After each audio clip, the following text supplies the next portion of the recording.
Welcome back live at Drew's House, Joppa Afternoon Drive. Hope you're doing well out there, enjoying the spring. We are starting to feel like summer. I like that a little bit. We got a music show today in our Newburyport studios. A return guest, one of our best friends of the show, James Paone in the house. Take it away, James.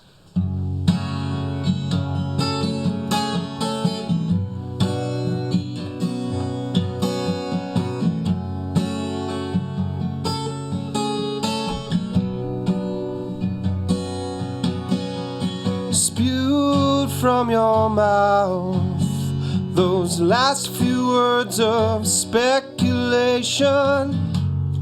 Knew you were tough, but I didn't think you'd hold me that strong.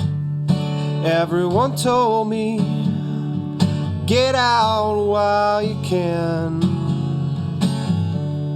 Everyone asked me, what have you become?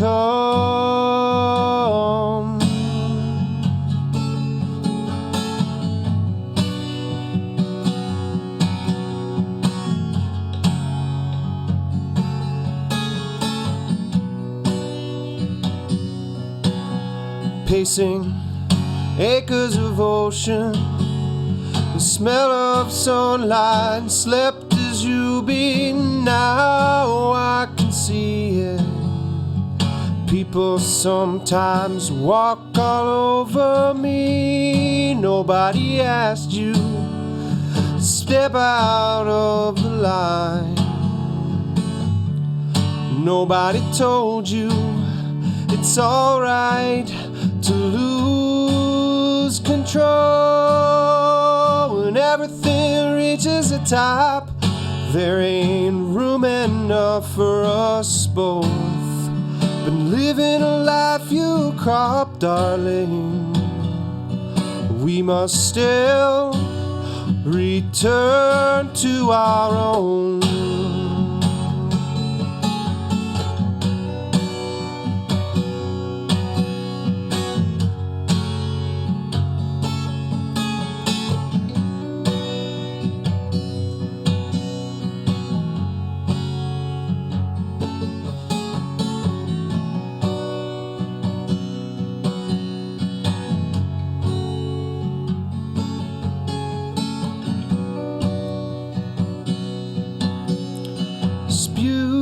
From your mouth those last few words of speculation.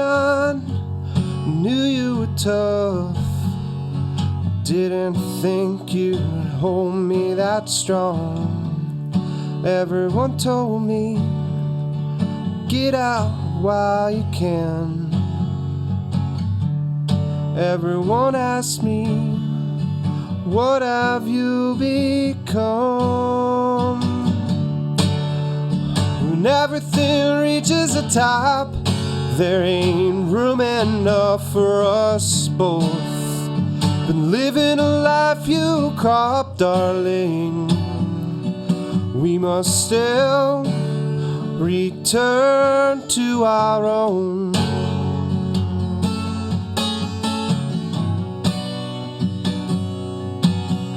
I'll return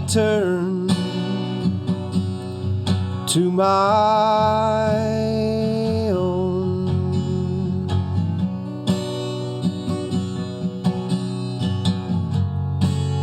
I'll never turn on my own. I'll never turn on my own.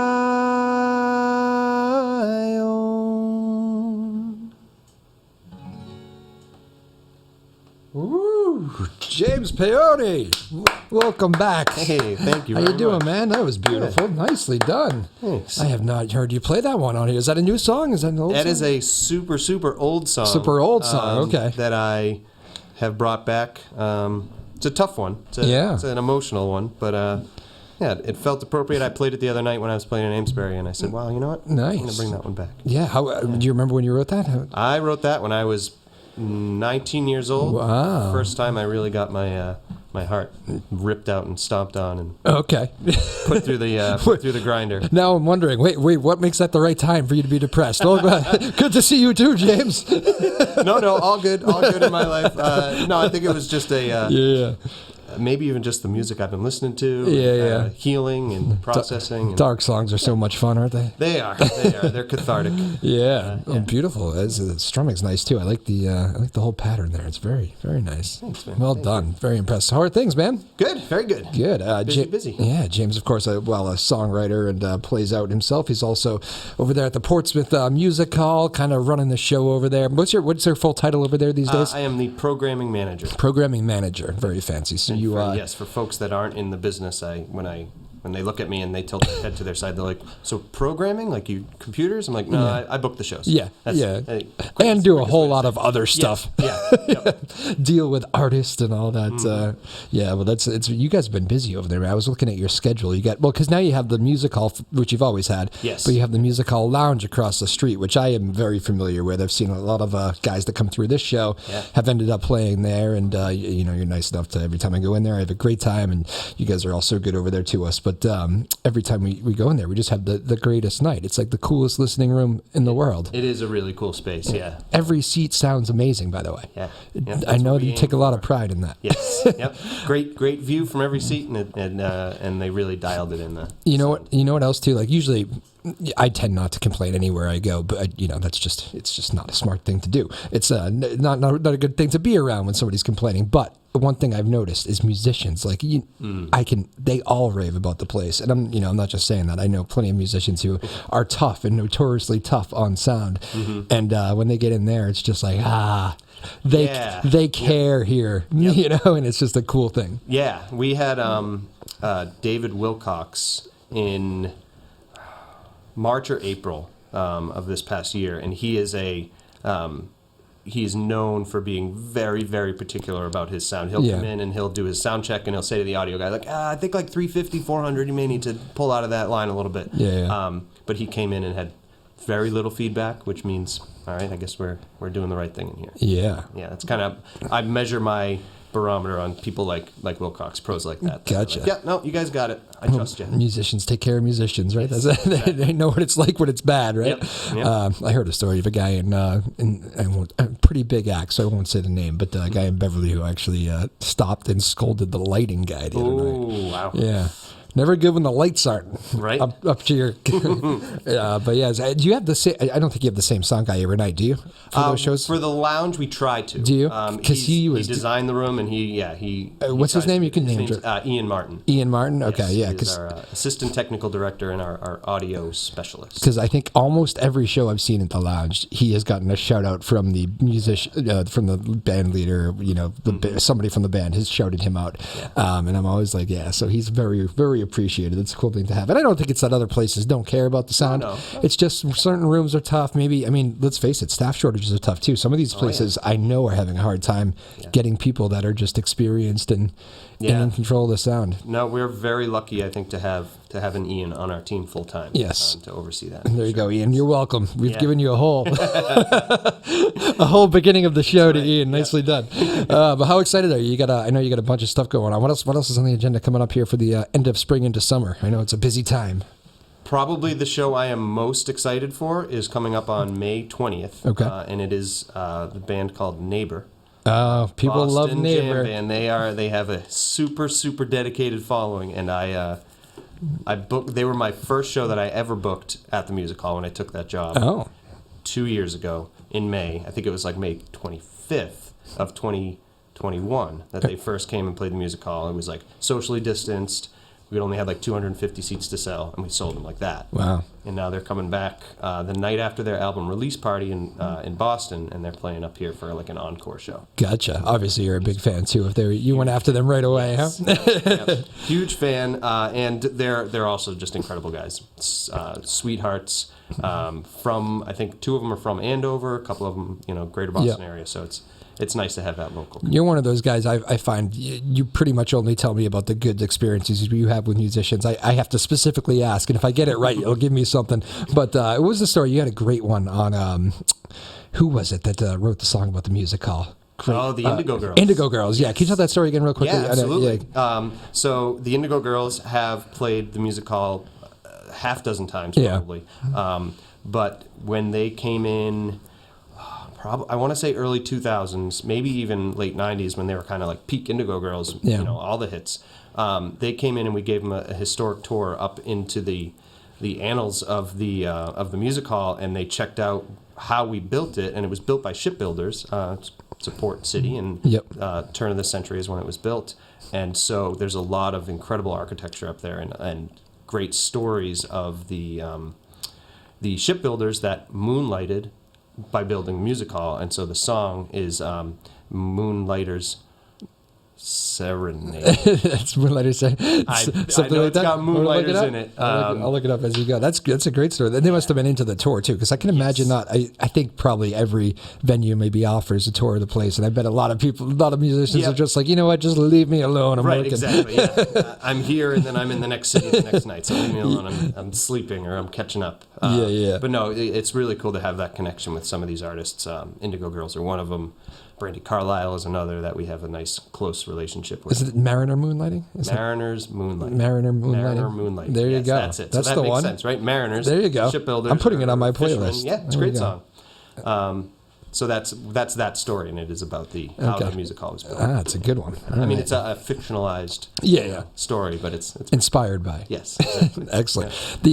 I always say, I mean, I think we probably talk about this every time we're together, either on the show or not, but it's just must be a great place to work, Portsmouth. It seems it's one of my favorite cities to visit. Like, it just, there's so much going on. Mm-hmm. I know a lot of people that come in here, whether you're a musician or not, will say, like, I just wish, like, Newburyport's great, like, they have it's great walking, it's great, but I just wish they had a little bit more Portsmouth as far as a little bit more music, a little bit later into the night. Right. And I do think that every time that is discussed, people bring up Portsmouth in Newburyport, you know? I wonder if it has like a little bit, it has that, old timey, like classic New England feel. Water's right there. But it has New Hampshire. It's got that little more freedom, a little more like, you do your thing, I'll do mine. Live and let live. Oh, okay. Live free or die. I cringe when, and that happens a lot too when people come into the music hall. Touring artists, and they're like, oh yeah, live free or die. It's like, that's the motto. How great is it when you have like, and just again, just from personal experiences, meeting a lot of these musicians that have now played there, like they want to come back. Is that like the most? Because there are, let's face it, this is a popular place for music. There's a lot of venues. I mean, we're like 200 yards from the Firehouse here in Newburyport. You know, it's like exactly. A lot of people play there too. Mm-hmm. But there's in between the Firehouse and you, there's probably what? Yeah, I mean, there's plenty of other places that artists could be going. And so we try to make it as special as possible. And is it crazy right now too? I feel like there are more tours. It's an explosion right now. There are more tours this calendar year, 2023, I think, than there have been. Certainly, this is like the post-pandemic boom, right? It's like the baby boomer generation for tours. It's like, wow, everybody's going out on tour. And is that COVID? It's COVID, yeah. There's the appetite for it. There's the demand for it. Yeah. And there's the albums that, artists have just spent their money on by making these albums, and now they're like, all right, well, now I got to get my money back. And so they make their money by going on tour, selling merch on tour. That's been actually a big thing. Ticket sales don't cut it anymore for artists. Yeah. The structure is venues expenses are higher than they've ever been, and will only continue to go up. But the same is for traveling for artists. They got to pay for gas and diesel in their buses, and hotel rooms are more expensive than ever. So they got to make their money back. You know what? You're a great person to ask about this, because I remember you probably know Zach Bryan, who's becoming huge. He takes a lot of these stands, and a lot of them are good. Ticketmaster was one. I think we can all applaud that one. But some of those prices are just, come on, Ticketmaster. The Springsteen prices that I saw escalate, I couldn't deal with them. I didn't go to Springsteen in Boston. Like, I haven't missed a Springsteen in Boston show like in 20 years, and even I was like, the prices are just, I can't justify it. It's like, especially when you come in here and sit and like watch like certain people that are great come into this studio, right? Right. And they're out there grinding. It's like, do you know how much like $400 would go to like that guy if you went to, like, I can't justify doing that for Bruce. I love you, Bruce, but anyway. But so the Zach Bryan thing. So one of the things he went on about was You know what? This wasn't Zach Bryan. This was somebody else. I'm mixing stories because of the Ticketmaster. Another country guy. This is better because I won't have to name him. Was talking about the merch thing and how like he was upset that the venue was taking a percentage of merch. Right. And he got a bunch of heat for that because a lot of like these you're like not just respecting the place too because like this is how they like. Can you give us a little backstory on how that works? Sure. So there's almost always a merch split, right? Yep. So the kind of standard has always been like 80-20. 80% of whatever merch you sell goes to you. Venue takes 20%. Yep. It ranges from 90-10, 85-15. It even ranges like soft goods versus CD sales. Okay. There can be a different split for that.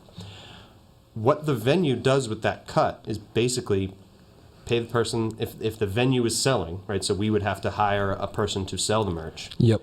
So that covers that cost. And a venue like the music hall that has limited lobby space, we're not selling that much merch.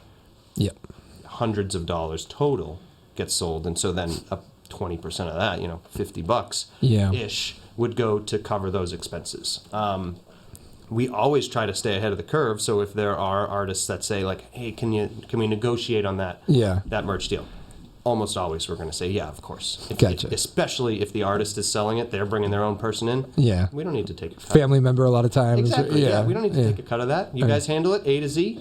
It's yours. Okay. We'll keep our bar sales. You keep your merch sales. Everybody's Gotcha. happy.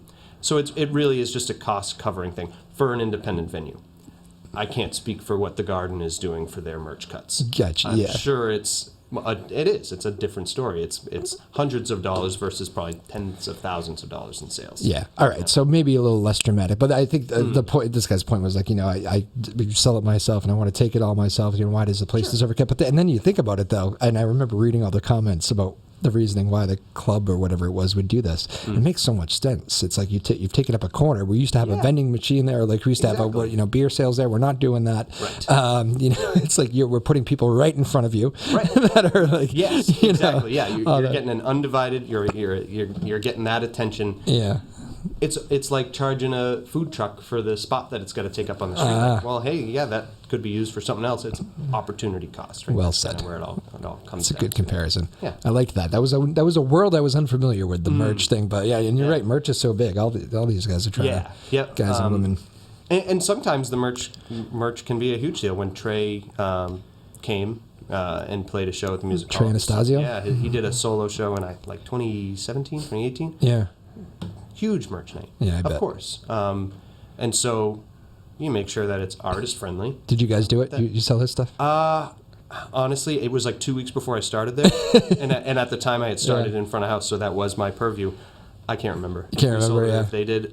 Probably they did. Typically, those artists where they have posters and T-shirts and like tons and tons of merch, they have their own person to sell. Gotcha. So if it's like, we're just going to take a small sliver, a fee, right? Because you're selling your stuff in our space. Yep. So how's Trey to fair? How's Trey to work with? As far as I could tell, fantastic. Yeah. He seems like he's in a very good place in life. Yes. Yep. He is clean and happy, and he's a grown up. Playing music. Yeah. Exactly. Right? Speaking of that, you got another one for us over there? Absolutely. James Paone again here. Portsmouth Music Hall. Go check out their lineup because they have a stacked lineup both at the big music hall and the music hall lounge, which I highly suggest you also check out. That small listening room. It's not that small. How many people? 114 seats total. It's funny because I almost would have guessed smaller. It feels more intimate. It is. It's a nice, intimate space. It's a lovely spot. Check them both out. James Paone live at Drew's house, Joppa Afternoon Drive.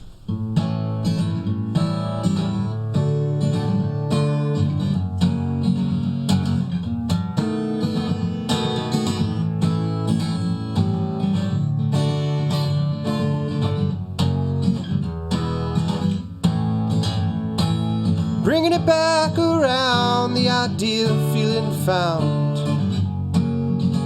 I'm bound to it. The sea and here, it's a struggle shared with me by the bearers of the demon undoubt.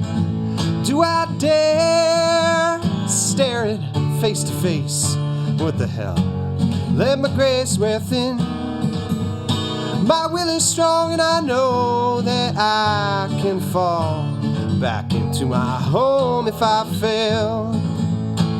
Oh, I will take it upon myself.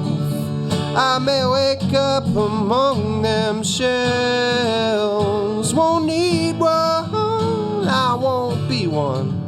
I will swim against the moon.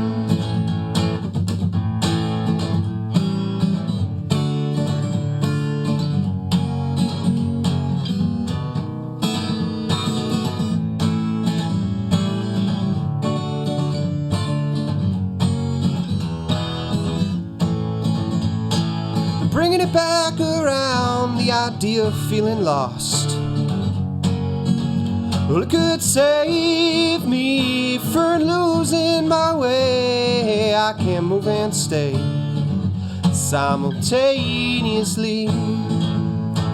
Once I rid these crippling fears, haunted snakes, tales of stale love, then I can break loose from the vines, keep me penciled inside. Oh, I will take it upon myself. I may wake up among them shells. Won't need one, I won't be one. I will swim against the moon.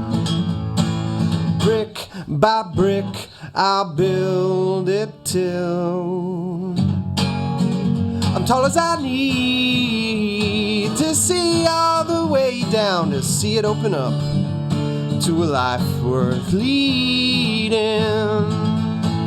Whoa, I will take it upon myself. I may wake up among them shells. Won't need one, I won't be one. I will swim against the moon. I will swim against the moon. I will swim against the moon.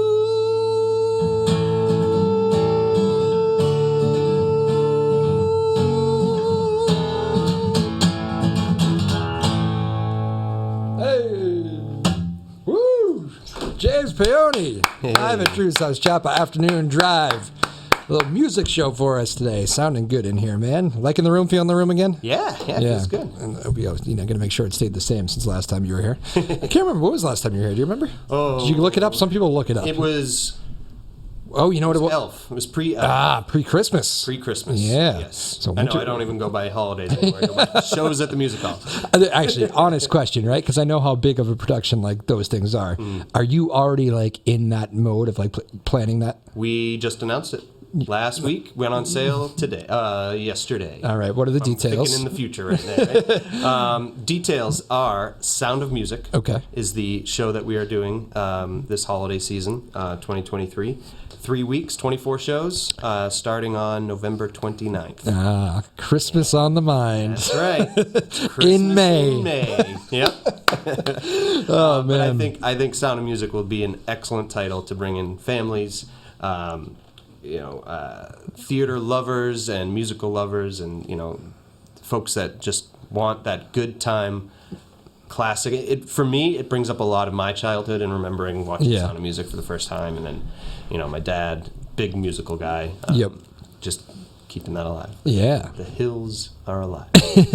Excellent. And Elf was such a hit last year, was. too. I mean, I know that everybody loves Elf, right? But that was, I know it went very well for you guys. Did it take, but what is the feeling after that? Because I think I saw you in the very beginning stages of that. Afterwards, is it like, do you just like lay down, celebrate the holidays, and yeah, pretty much try and like drain and then recoup. We build it in a way so that it never comes up right on to Christmas Eve or anything like that. There's usually a few days to blow it out, and then give our production team a chance to be like, okay, let's enjoy life and not just work. Yeah. Because it's a grind. It is a grind. It is hours and hours and hours of nonstop work, but it's worth it. I mean, it's the highest level of musical theater that you're going to see in this area. Yeah, it's right up there. We just did a show this spring, our first non-holiday sit of a production. We did $1 Million Quartet. And all we kept hearing from folks was better than Broadway, best production of this show I've ever seen. Like, I can't believe you guys are bringing this level of quality right to Portsmouth. So yeah, nice to hear. It is true. In that realm too, people that do go to Broadway in New York, they actually, so many of those people do check out those smaller venues just to see what's there, right? Yeah. So that's a huge honor. They usually don't lie to you. Right. No, exactly. And if they're telling us, we can take their word for it. I don't go down to Broadway too often, so I trust that. What, you got other stuff going on? Right. How's the family? You're busy with the... Oh, yeah. 2-year-old. 2-year-old now. Terrible twos. Is that right? Yeah. He's climbing out of his crib. He's climbing over any structure that we put in his way. Is he going for the guitar? He goes for the guitar. He doesn't so much play it as he does bang on it. You have to protect it more? You got to protect it. He's got a couple of, cheapies that he can abuse. He can Kurt Cobain, Jimi Hendrix. He can play with that and strum along. Yeah. Does he like listening? He does, for the most part. I used to play for him a lot when he was a newborn. And the other night I started getting ready for my show in Amesbury. I was, wood shopping a few songs for him, and he was enjoying it. Yeah, that's your test audience there. Kept him in his crib. So that was a good test. Like, are you going to climb out of this thing, or are you ready to bounce? So that's the big thing with the terrible twos is climbing out. Climbing. They don't. They got a mind of their own now, so they're not listening. Right. Oh, yeah, that's great. You're telling me no, but I'm gonna. Yes, seems better. Yeah. That's too funny. Mm-hmm. All right, good. Well, I know you love it. That's fantastic. It's probably. Like, because I work the early morning hours. I don't have kids, but I remember people always telling me, like, hey, you do kids. It's not bad working the off hours, Do you actually work off hours, or are you kind of more standard with your... I wouldn't say standard. It's definitely a rolling calendar. It is typically, it's a 9-to-5 job, but I also am working and corresponding with agents all over the world. So 9 to 5 to them isn't 9 to 5 to me. And so it's like, oh, all right, I have a 8:30 p.m. conference call with an agent in California. Yeah. So be it. That's what I thought the answer was. Yep. That's what I assumed it was. Office hours aren't exactly a thing. Yeah. Who else is coming up on the bill? I'm a big music guy. You can throw a bunch of names at me if you want. Molly Tuttle is playing this May, coming with her Golden Highway band. Nice. Super excited for that show. The one and only Daryl Hall is playing on Memorial Day weekend. Wow, that's a big get, huh? Yeah, it was a huge one. That time of year, too. Was a special one, yeah. In June, we have a Airborne Toxic event, so going into more of the alternative rock realm. That's early June. Leslie Odom Jr. Wow. Aaron Burr, sir, himself from Hamilton. So that's exciting to have him come in and do his music. Yeah. I think most people associate him with Hamilton now, but he's also a great voice, movie star as well as an incredible classically trained singer. Yeah. And then Live Under the Arch starts in July. Oh, I love that. Which is my baby. That started in the pandemic of like, well, we got to keep doing shows and we can't put people inside. So. I always tell you, that was the first one I went to. Right. And I was like, yes, it worked. Yeah. It works. Yeah, it works. And we're modifying it this year. We're growing it. Mm-hmm. So in the past, we've done table and chairs, fit about 75 to 100 people out there. Scrap the tables for the most part. A couple is still hanging around. Yeah. Rows of chairs and then standing room in the back so we can fit around 250 people out there. Awesome. Yeah. You know what's good? You know what I loved about that night? And I don't take this the wrong way. I hope it don't go buy tickets.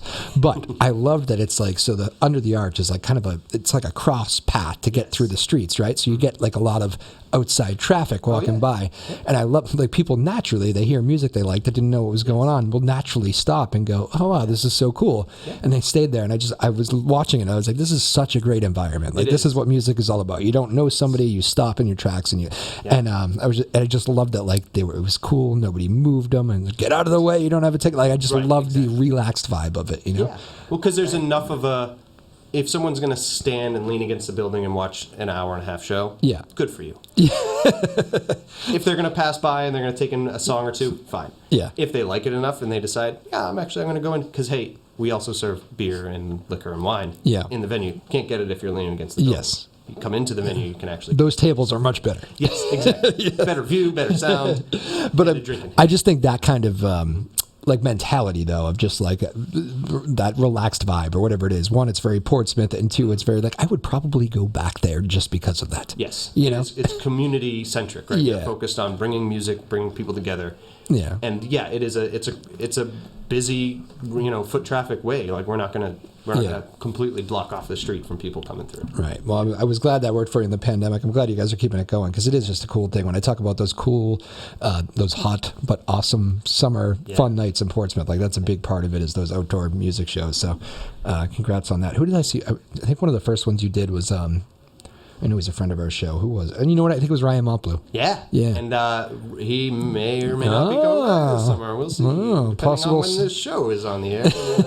I'm not going to say one way or the other, but possible sneak peek. Okay, very good. I know. Soul Rebel Project kicks off the season this year. Okay. Reggae band from Gloucester. Yes. Play good friends of Newburyport, Greater Newburyport. Yeah, they play all around. With their friends Over the Bridge supporting them, which is another local reggae pop rock band. Awesome, man. How about yourself? You finding time to write songs with the 2-year-old around, or doing my best? I've been working on a few. I don't think they're quite ready for prime time yet, but they're, maybe next time I'm on, I'll have some new stuff. You got some new stuff for the next time. All right. What's the and you're playing out? If anybody wants to go find where you're playing, are you good with the websites or Instagram? Yeah, Instagram, Facebook. I try to give enough lead time to make sure people can they're not finding out 15 minutes before I hit the stage. So yeah, although it does happen that way sometimes. Very much so. You need somebody? I didn't tell anyone. Yeah. I'm free. Okay. Yeah. I'll go play some songs. It is a fun life, though. You got a lot going on, man. Thank you so much for making some time here because I know you're a busy man back at the music hall. Does that place run without you, or did you just have to shut it all down? Oh, today? no, it runs without me. No, it totally does. It's a full-time staff, and we're just about back to full strength, so we're doing well. Yeah. What does that mean? What's the numbers? It's right around 30. 30? Full-time. Yeah, with between both venues now. Yeah, and we our marketing team, our development team, our box, we're all both venues. There isn't anybody that's like, oh no, I don't do the lounge stuff. I'm only music hall. Oh, is that true? Okay. Yeah. Bartenders bounce back and forth, and gotcha. Exactly. So it's one operation. It is like he says that because for those of you who have not been there, the music hall is at one location, then you just kind of jet across the street. Yep. I think I told you that story last time. I walked in. I was seeing. Hall, right? I think it was maybe Will Daly. I think maybe, and I was going in, and I walked into the music hall. I kind of knew I was wrong, but I just wanted to. And there was like some country act going on. I think it was Brett Eldridge. Completely sold out show. You're probably like, wow, Will. Yep, a lot of cowboy hats for Will Daly, a lot of boots, and this is the wrong show. I am not. Two shows. You guys did a lot, 2 shows in one night? Yeah, we do. Yeah, our operations team is they're champs for taking that on. But all hands on, all 30 of you, all hands on deck. Exactly. Man, cool stuff. All right, well, we'll let James Paone bring us home. Go check the Portsmouth Music Hall out. Go check the lounge out across the street. He puts it all together and books the shows, and he gets a lot of great acts in there. So go see what's playing, and go find James Paone when he's out there playing. He played Amesbury the other day. He's all around, so go check out his schedule. Live at Drew's house. Thank you to Sarah Blackstone, Sarah Hayden, our crew here at the NCM Hub Studios, Newburyport, and that will do it for this one. All right, live at Drew's house, Joppa Afternoon Drive. We'll see you next time. Peace.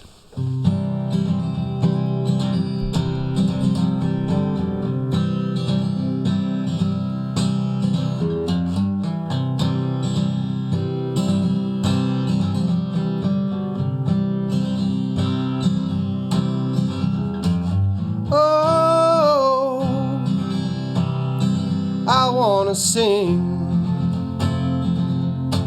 for months at a time. All I'll ever say, you and I should fly away to the Palisades or the Golden Gate.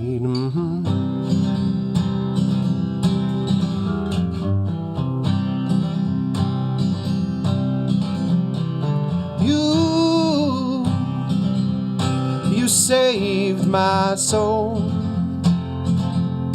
It was just in time. I've been waiting patiently for some kind of sign, like a timeless frame with our names inscribed. But I don't think we'll be traveling, 'cause our roots are firmly planted in this town.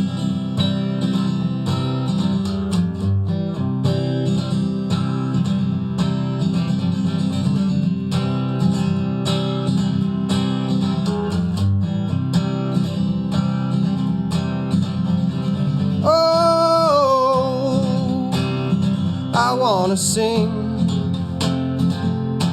for months at a time. All I'll ever say, you and I should fly away to the Palisades or the Golden Gate. But I don't think we'll be traveling, 'cause our roots are firmly planted in this town.